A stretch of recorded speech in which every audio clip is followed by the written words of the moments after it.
You're listening to Winnipeg's Classic 107. My name is Simon Rusnak. Get your favorite hockey team's jersey ready, and don't forget a pair of ruby slippers before heading down to Kildonan Park next summer. Last week, Rainbow Stage announced their 2022 season, which features two beloved tales told on the grand stage under the iconic dome. And to hear more, I'm joined by Artistic Director Carson Nattrass. Hello. It is so awesome to be back chatting with you. How the heck are you? You know what? I'm doing real well, Carson, and it's such an exciting time of the year. And I'm not just talking about the festive holiday season, which has arrived. That's right. And, you know, we're in really good moods over here as well because we're so excited to finally be doing what we do best and announcing our 2022 season, which has two full-scale shows for the family. It feels like it's been far too long, and indeed it has. Like you say, the 2022 season just announced, thinking about warmer times, longer days, a gentle breeze, and the beautiful sound of music emanating from Kildonan Park. And you're here to tell us about what that music will be, so let's get right into it. A beloved short story turned film turned musical? That's right. And yes, although we are thinking of warmer times in the summer, we are asking you to experience hockey in July because that famous, beloved Canadian short story, The Hockey Sweater, is now an incredible, wonderful musical that's going to put 17 members of the cast on stage, not only to sing and dance and act, but to skate as well. And half that cast will be youth from Manitoba that are going to blow your skates off. Blow your skates off. Nice. That's so great to hear. You know, just before we get a little bit more into the musical, I mean, I had no idea it was a musical. I mean, of course, I'm familiar with the Rock Carrier story and then the NFB film adaptation. It's one of those films that I equate with the TV getting rolled into my elementary school classroom. You know that moment, and then firing up the old VHS. It's up there for me with the log driver. And yeah. The Cat Came Back, you know, like those beautifully animated films that graced the space between the shows we watched on CBC, and so yeah, it's one of those special bits of Canadiana that is now a musical that I flew out to Ottawa to see, and it was, you know, I wasn't sure what to expect, but it has a really universal feel, even though it's outside of the, you know, Ontario, Quebec hockey market.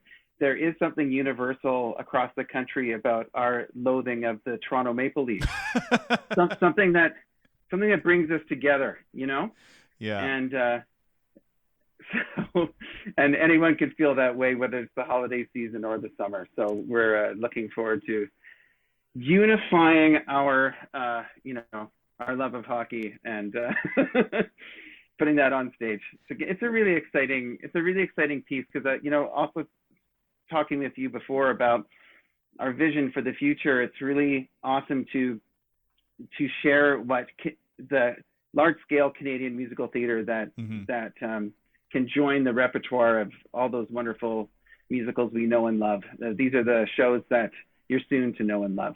You know, as you were just saying, you saw this production in Ottawa. It was first produced in Montreal for the 375th anniversary of the founding of the city of Montreal in kind of tandem with the celebration of the sesquicentennial of Canada back in 2017. I'm curious, right. what made you want to bring it to the Winnipeg market to share it? Is it that idea of the Canadian musical scene and growing it, or did you just want to see a whole bunch of Jets jerseys at Rainbow Stage? Well, I had the privilege of doing an arts summit out in Montreal, where I met the artistic director and general manager of the Siegel Center in Montreal, and we hit it off because of not only our love for musicals, but the development of musical theater in Canada. And they have this incredible it's a young but incredible track record of developing new musicals, which is exactly the vision that we have at Rainbow Stage. And as we look to producing our own shows, I know that what I want to see is other cities in Canada producing the musicals that we developed. And so I should also put that energy into the world and find a show out there that needs another production, that needs to get across the country. And we have the ability to do that. And so it's really terrific to develop partnerships and promote Canadian musical theater and do so with talented Manitoba artists. So the hockey sweater runs from June 30th through July 17th. The first production, Manitoba premiere, very exciting news. The second production is one that we've seen on Rainbow Stage before. This the seventh staging of Wizard of Oz, is that right? That's correct. Yeah. We've got 1956, 1959, 1991, and 92. I skipped over 1970, so let's not forget that. 2006, and now we programmed the show in 2020 and programmed it again in 2021. And so 2022 will be the charm where we finally get to tell this incredible, it's the greatest musical there is. It's everything we know and love, and it means a lot to our company as well, being sort of a flagship show for who we are, and singing Over the Rainbow at Rainbow Stage is something every audience needs to experience. Most certainly is. Tell us a little bit more about what you think makes this particular production so popular. Well, it's timeless. You know, as we revisit shows from the past, sometimes they don't age well. This is one that truly ages well, teaches us about the true meaning of home, about family, and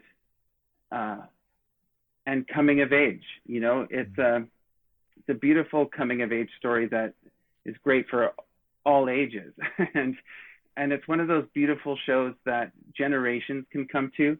It's one of those things that you know that you remember the first time you were introduced to it, and it makes you think of your parents or your grandparents. And then if you're a grandparent out there, or a parent who wants to introduce to create those memories for your kids, and come as a family, I think that's why it's so powerful and impactful, that it makes you feel like a kid again. And it also, when as a kid, it makes you kind of